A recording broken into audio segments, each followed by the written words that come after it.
हालांकि ये कोई मुकाबला नहीं है, देश नहीं बल्कि दुनिया में सबसे बड़े लोकतंत्र के एक ऐसे नेता जिनको दुनिया की बड़ी बड़ी ताकत सलाम करती है, और दूसरी तरफ एक तख्ता पलट के बाद बनी सरकार के मुख्य सलाहकार। तो ये एक तो मुकाबला नहीं है। दूसरी बात ये है कि भारत ने हमेशा अपने पड़ोसियों का भला चाहा है। भारत चाहता है कि ये देश भी खुशहाल रहें, इसलिए हम उनकी हर मुमकिन मदद करते रहें। आंतरिक मामलों में कभी हस्तक्षेप नहीं करते हैं, लेकिन कोई गलती कर रहा है तो उसको समझाना बहुत ज़रूरी है, जैसा मोहम्मद यूनुस करते दिखाई दे रहे हैं। बैंकॉक में प्रधानमंत्री नरेंद्र मोदी और बांग्लादेश के मुख्य सलाहकार डॉक्टर मोहम्मद यूनुस की मुलाकात हुई है। बांग्लादेश में हुए तख्ता पलट के बाद ये पहला मौका है जब पीएम मोदी और मोहम्मद यूनुस की मुलाकात हुई, और इस मुलाकात में प्रधानमंत्री ने कई अहम मुद्दे उठाए भी हैं और कुछ सलाह भी दी है। पहले ये रिपोर्ट देखिए, फिर मेहमानों से इस पर बात करते हैं।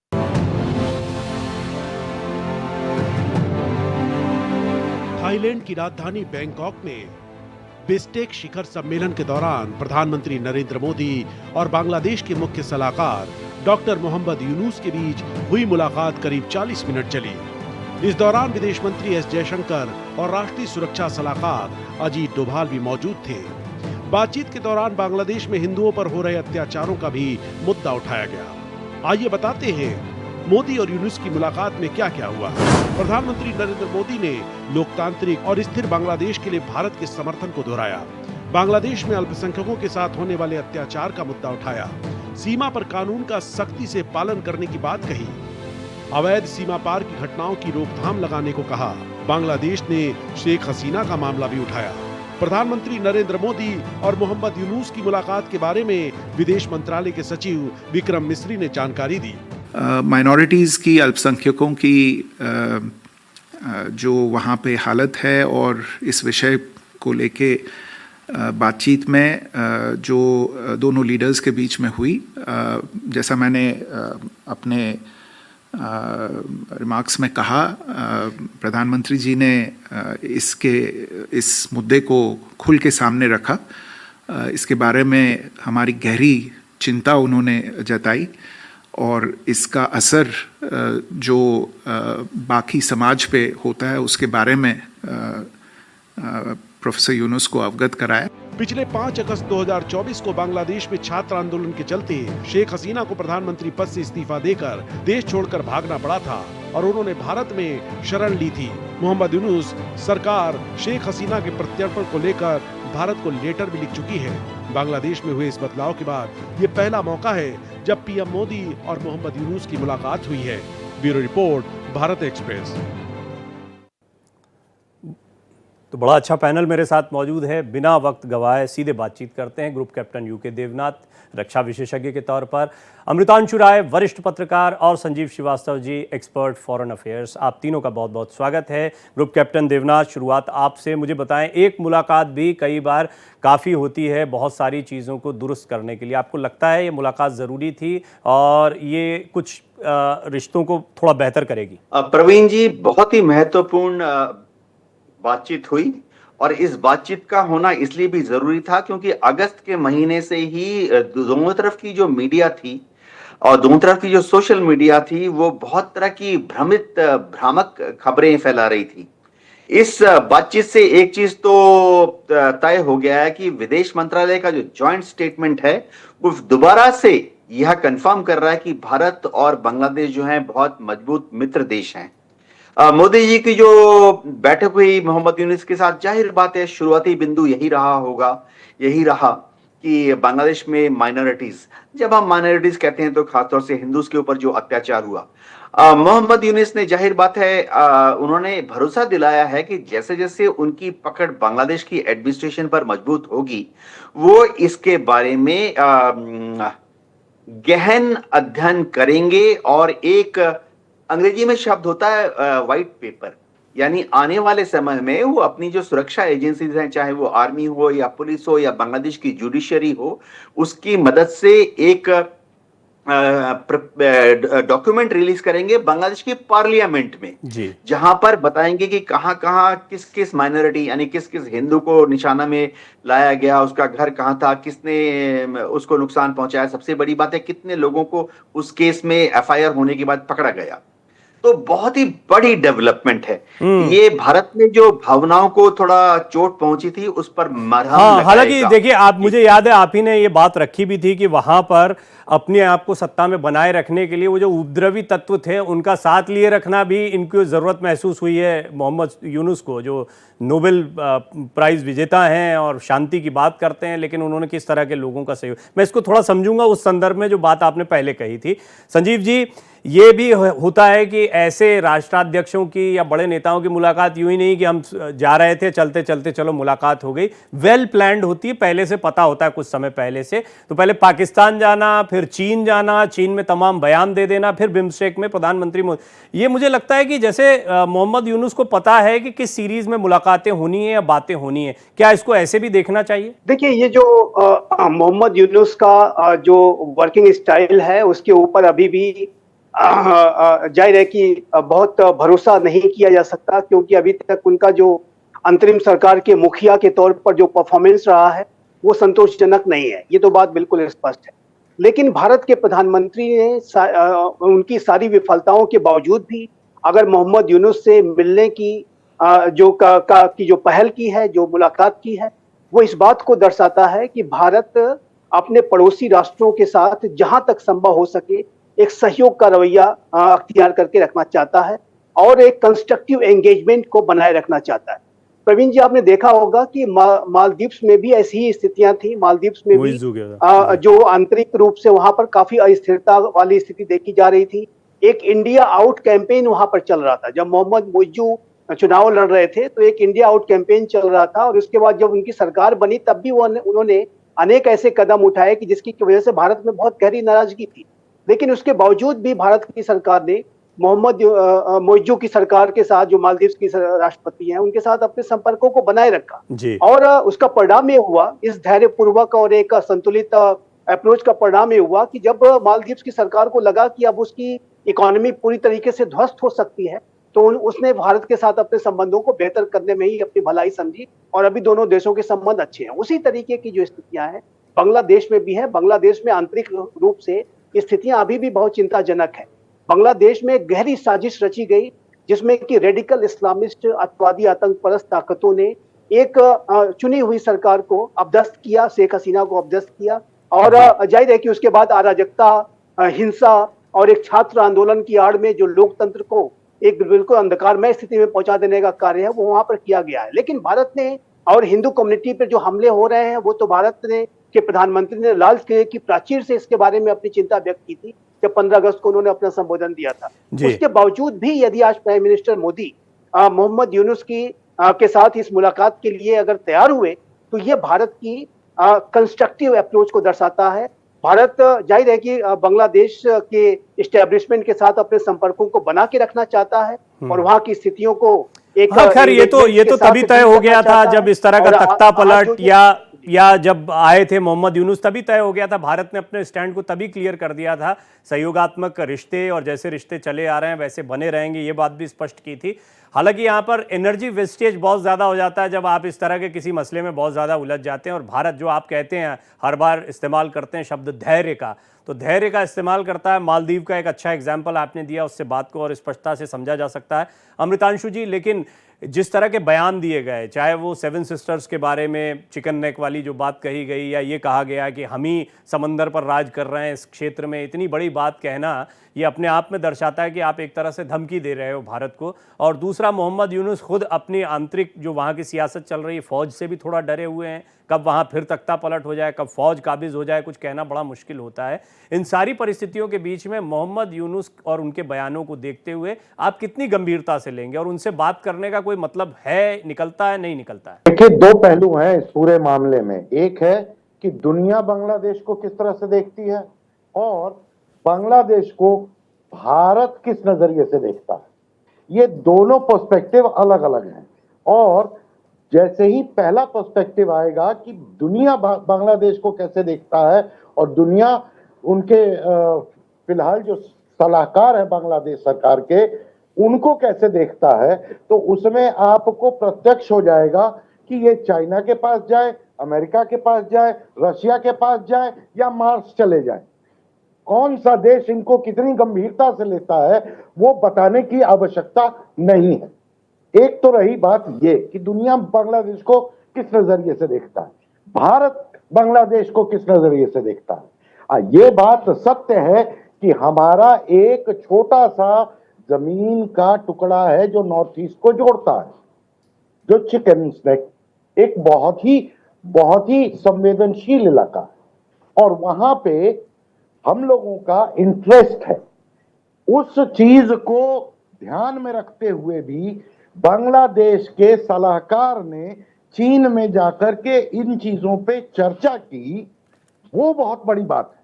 दूसरी बड़ी बात है कि जमात को आपने जो है बांग्लादेश में खुला छूट दे दिया, आपने एक भारत के खिलाफ आतंकवादी को रिहा कर दिया और इसके बावजूद भी आप जो है प्रधानमंत्री को, साइंस कांग्रेस में प्रधानमंत्री ने उनको गोल्ड मेडल दिया था, उसका तस्वीर दे रहे हैं।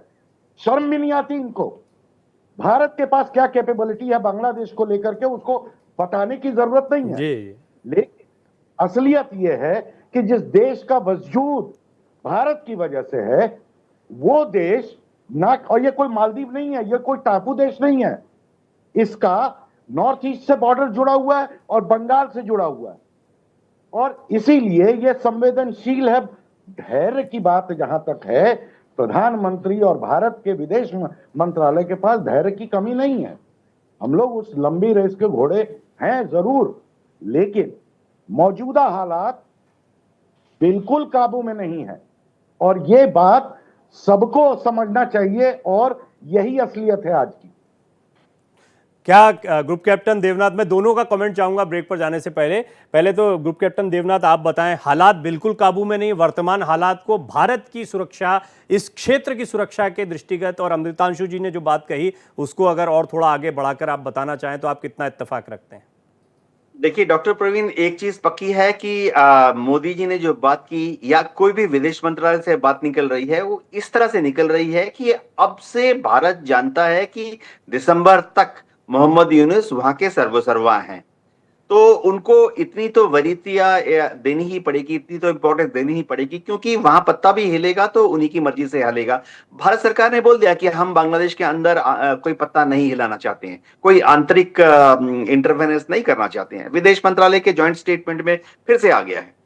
जहां तक देखिए ये जो बात होती रहती है ना बांग्लादेश और भारत की, बहुत ही छोटा देश बांग्लादेश, बहुत ही छोटा देश है, तो बार बार यह कहकर कि बांग्लादेश चिकन नेक को नुकसान करेगा या बांग्लादेश नॉर्थ ईस्ट में कोई नुकसान करेगा, ये ऐसी छोटी छोटी चीजें दो देशों के बीच में कटुता लाती हैं। चिकन नेक को बांग्लादेश कुछ नहीं कर सकता है। बांग्लादेश की आर्मी बहुत छोटी है, उनकी नेवी भी बहुत छोटी है, एयरफोर्स भी छोटी है, लेकिन वो हम उनको बराबरी का दर्जा देना चाहते हैं, देते हैं भी।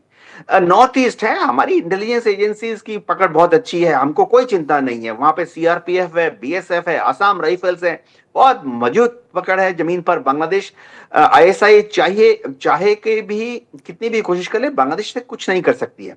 ऐसी छोटी छोटी इरिटेटिंग चीजों को हमें दरकिनार रखते हुए हमें यह देखना पड़ेगा कि हम बांग्लादेश के साथ आपने आगे कहा कैसे बराबरी का दर्जा देते हुए छोटी छोटी बातों को दरकिनार रखा जाए, संबंध अच्छे, मुझे कुल मिला के बात समझ में आई, संबंध अच्छे रहने चाहिए, मजबूत चलने चाहिए। संजीव जी, इसी पर आपकी एक टिप्पणी, थोड़ा शॉर्ट में चाहूंगा, एक ब्रेक पर जाना है, लेकिन मुझे इस पर थोड़ा सा आप बताएं कि सामरिक दृष्टिकोण से क्या जो मोहम्मद यूनुस कह रहे थे उसको एक धमकी की तरह लिया जाए, और आपको लगता है कि भारत जो है वो जानता है कि ये सब बयानबाजी की बातें हैं, स्टेटस को बनाओ, और जो बातें अभी ग्रुप कैप्टन देवनाथ ने कही है उसमें एक चीज ये भी है कि बांग्लादेश की अपनी कोई ताकत ना हो, पाकिस्तान की अपनी कोई ताकत ना हो, श्रीलंका, लेकिन जब ये टूल की तरह इस्तेमाल होते हैं चाइना के, तब थोड़ा ज्यादा ट्रबल करते हैं। नहीं, देखिए बांग्लादेश रणनीतिक रूप से एक बेहद महत्वपूर्ण उसका स्थान है और चिकन नेक सिलीगुड़ी कॉरिडोर का तो है ही महत्व।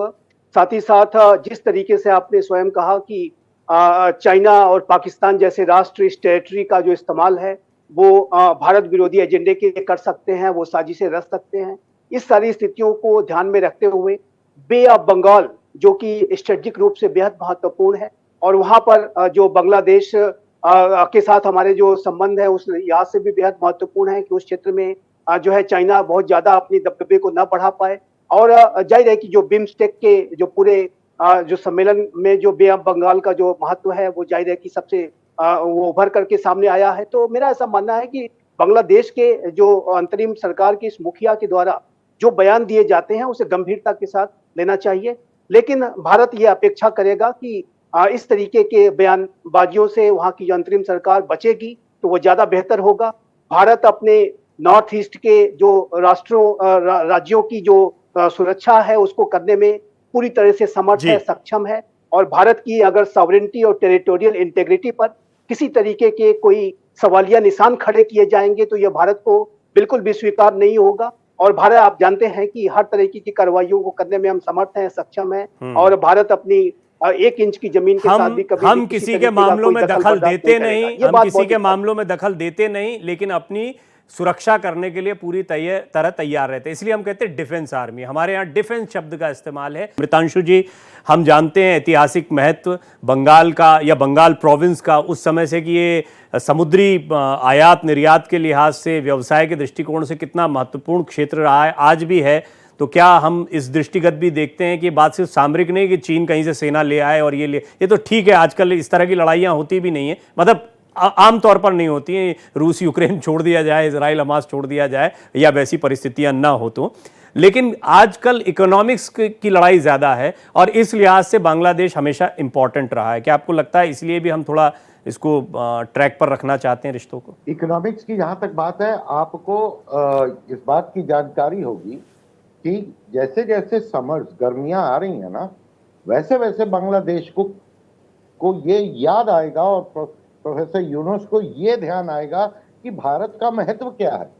जब अदानी पावर ने अपना झारखंड में जो 100% एक्सपोर्ट यूनिट बनाया था बिजली का, जो पेमेंट नहीं मिलने की वजह से 50% प्रोडक्शन पे ले आए थे और निर्यात करना लगभग बंद कर दिया था बिजली बांग्लादेश को, उसको दोबारा से पैसे मिलने शुरू हुए हैं मुश्किल से 2-2.5 महीने पहले, और अब पेमेंट आना शुरू हुआ है। तो धीरे धीरे अदानी ग्रुप ने जो झारखंड में बिजली का परियोजना है निर्यात के लिए, उसका प्रोडक्शन फिर से शुरू किया है।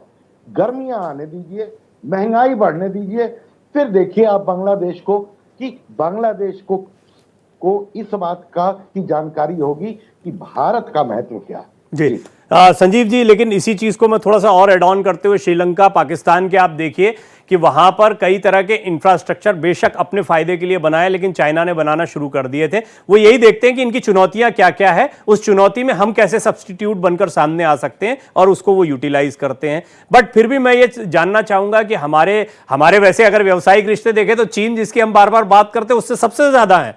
उससे जितने इकोनॉमिक रिश्ते हैं उतने किसी और से क्या होंगे। लेकिन इसके बावजूद ये इकोनॉमिक्स में भी क्या हमको कहीं या बढ़ती अर्थव्यवस्था को रोकने के लिए भी कुछ साजिश हो सकती है इसके थ्रू? जी, देखिए, चाइना जरूर इस तरीके की जो नीतियां तैयार करता है कि जिसमें कि हम कहते हैं जिसको कि फिशिंग इन ट्रबल्ड वाटर्स, जहां कहीं भी अगर आपदा है तो वहां पर चाइना अवसर की तलाश में रहता है। और यदि बांग्लादेश में स्थितियां और बिगड़ेंगी तो चाइना वहां पर अधिक से अधिक अपने प्रभाव को बढ़ाने की कोशिश करेगा। जैसे कि आपने देखा कि एक बड़ा डेलीगेशन मोहम्मद यूनुस की यात्रा के पहले चाइना होकर के आया था, 10 दिनों की लगभग यात्रा। उसके बाद मोहम्मद यूनुस को भी बुलाया, अपने प्लेन को भेजा कि आप मेरे प्लेन में बैठ करके चाइना आइए। और इस तरीके की जो अनेक ऐसे जेस्चर्स दिए कि जिसकी की वजह से चाइना जाहिर है कि वहां पर अपने दखल को बढ़ाने की वो कोशिश कर रहा है। तो चाइना की साजिशों को ध्यान में रखते हुए भी ये आवश्यक है प्रवीण जी कि बांग्लादेश के साथ भारत की सरकार अपने कंस्ट्रक्टिव एंगेजमेंट को बनाए रखे, ताकि ये जो विस्तारवादी राष्ट्र है, जो एक उपनिवेशवादी व्यवहार भी करता है, कॉलोनियल माइंडसेट के साथ शी जिनपिंग की सरकार कार्य कर रही है, वो कहीं ज्यादा उसमें सफलता ना हासिल हो सके। और मालदीव्स के साथ भी हमने जो अपने कंस्ट्रक्टिव एंगेजमेंट को जो बनाए रखा था, तो उसके पीछे चाइना का भी फैक्टर एक बड़ा फैक्टर था। बांग्लादेश के संदर्भ में भी यह फैक्टर एक बड़ा फैक्टर है।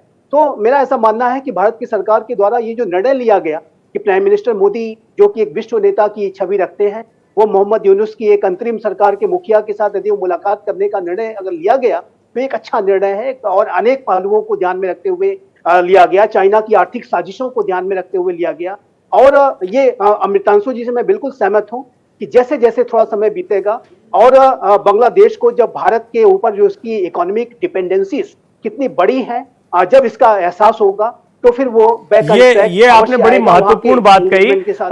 और इसमें ये भी हमें याद रखना चाहिए कि ऐसा नहीं है कि अभी इससे पहले जो सरकारें चल रही हैं या बांग्लादेश भारत के रिश्ते चल रहे हैं वो अचानक से एकदम से बदल जाएंगे। यहां पर ग्रुप कैप्टन देवनाथ, मुझे लगता है कि कहीं ना कहीं मोहम्मद यूनुस की पर्सनल चुनौतियां, सेना उनका समीकरण, बाह्य हस्तक्षेप, ये कुछ चीजें हैं जिसने इन सारे रिश्तों को अलग बना रखा है। अन्यथा तो भारत और बांग्लादेश की इंटरडिपेंडेंसी वैसी ही है जैसी हमेशा से चली आ रही है। कि प्रवीण जी, मैं दर्शकों को आपके चैनल के माध्यम से बताना चाहता हूं कि हमारे बीच में रिश्ते बहुत मजबूत थे, हैं और रहेंगे।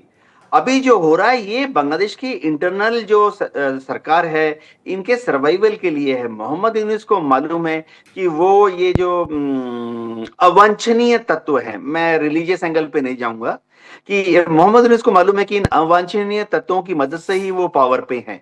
अब हो ये रहा है कि बांग्लादेश और भारत का ट्रेड बहुत अच्छा चलता रहा है हमेशा से। मैं एक आंकड़ा दे दूं मोटा मोटा, पिछले साल बांग्लादेश ने भारत को $2 billion worth of goods export किया और भारत ने पिछले साल $11 बिलियन का एक्सपोर्ट बांग्लादेश को किया। यानी ट्रेड सरप्लस भारत के फेवर में $2 बिलियन का है। तो इतना बड़ा ट्रेड जो है चलता रहा है। विदेश मंत्रालय ने कहा है क्लियर ऑर्डर्स हैं, हमारे जो कस्टम्स के अधिकारी हैं, वाणिज्य मंत्रालय ने क्लियर ऑर्डर्स दिए हैं कि बांग्लादेश को जो चाहता है वो फूड ग्रेन्स चाहते हैं, दाल चाहते हैं, ऑयल्स चाहते हैं, चावल चाहते हैं, वो उनको हम एक्सपोर्ट करेंगे। टेक्सटाइल चाहते हैं, एक्सपोर्ट करेंगे। कोई भी रॉ मटेरियल जाएगा, कस्टम्स को ऑर्डर मिले हैं कि तुरंत 5 मिनट में उस कस्टम्स के कंसाइनमेंट को क्लियर करके बांग्लादेश में भेजिए। अभी जैसे हम बात कर रहे थे, बांग्लादेश जितनी बिजली मांग रहा है, भारत सरकार उससे ज्यादा उसको देने के लिए तैयार है। यानी रिश्ते बहुत अच्छी तरह से मजबूती की तरफ बढ़ रहे हैं। दिक्कत सिर्फ ये है कि बांग्लादेश में जो अवांछनीय तत्व काम कर रहे हैं इस वक्त मोहम्मद यूनुस की सरकार में, उनको मालूम है कि उनकी पॉपुलैरिटी का मैं चाहूंगा कि इसको थोड़ा एंडिंग में मैं आप तीनों से वन बाय वन बहुत ही संक्षेप कमेंट हम इसको क्लोज करने जा रहे हैं। देवनाथ जी, पहले आप बताएं मुझे, यूनुस का जाना या यहां पर स्थिरता आना, क्या हम इसका इंतजार कर रहे हैं? मैं आपको बताता हूं प्रवीण जी, जिस दिन बांग्लादेश में इलेक्शन हुए उसके अगले दिन ही अगर अवामी लीग शेख हसीना पावर में आ गई तो भारत की कोई चिंता नहीं है।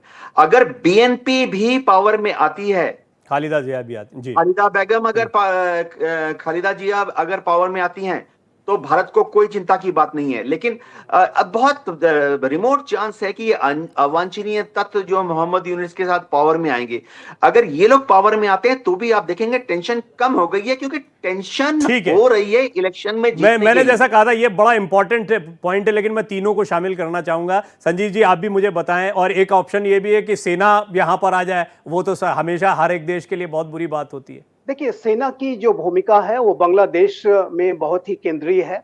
और सबसे अच्छी बात यह है प्रवीण जी कि जो सेना के प्रमुख हैं जनरल जमान, वो एक बहुत ही विवेकपूर्ण व्यक्तित्व रखते हैं। जाहिर है कि बहुत संतुलित व्यक्तित्व रखते हैं और उन्होंने पूरे बांग्लादेश की अंतरिम सरकार को बनाने में भी सबसे बड़ी भूमिका निभाई थी। और आज भी अगर देखिए तो सेना का जो एक इंटरवेंशन है वो बिल्कुल भी नहीं है वहां पर सेना चाहती है कि अंतरिम सरकार के माध्यम से ही शासन चले। सेना टेक ओवर नहीं करना चाहती और सेना ये चाहती है कि लोकतंत्र भी वहां पर बहाल हो, जल्द से जल्द चुनाव हो। तो मेरा मानना ऐसा है कि सेना की जो भूमिका जनरल जमान के नेतृत्व में बहुत ही सकारात्मक रही है। और इसी आधार पर क्योंकि मैं क्लोज कर रहा हूं संजीव जी, मैं जानता हूं बात पूरी नहीं हो पा रही, लेकिन मैं अमृतांशु जी को बिल्कुल ऐसे ये भी नहीं छोड़ सकते कि बात ही ना हो पाए उनसे। बहुत शॉर्ट कमेंट अमृतांशु जी, क्या मोहम्मद यूनुस के जाने से ज्यादा बेहतर होंगी स्थितियां? जब तक वहां पे जमात बेलगाम रहेगा, जब तक वहां पे भारत के खिलाफ जो आतंकवादी तत्व हैं या कट्टरवादी तत्व हैं या हिंदू विरोधी ताकत है, वहां पे जो पब्लिक का पार्ट है और जिसमें राजनीतिक पावर भी लेने की क्षमता है, जब तक ये चीजें रहेंगी तब तक भारत को सचेत और सतर्क रहना ही पड़ेगा। चलिए, हम इस पर आगे भी बात करते रहेंगे। संजीव जी आपका धन्यवाद, ग्रुप कैप्टन यूके देवनाथ आपका धन्यवाद, अमृतांशु जी आपका धन्यवाद।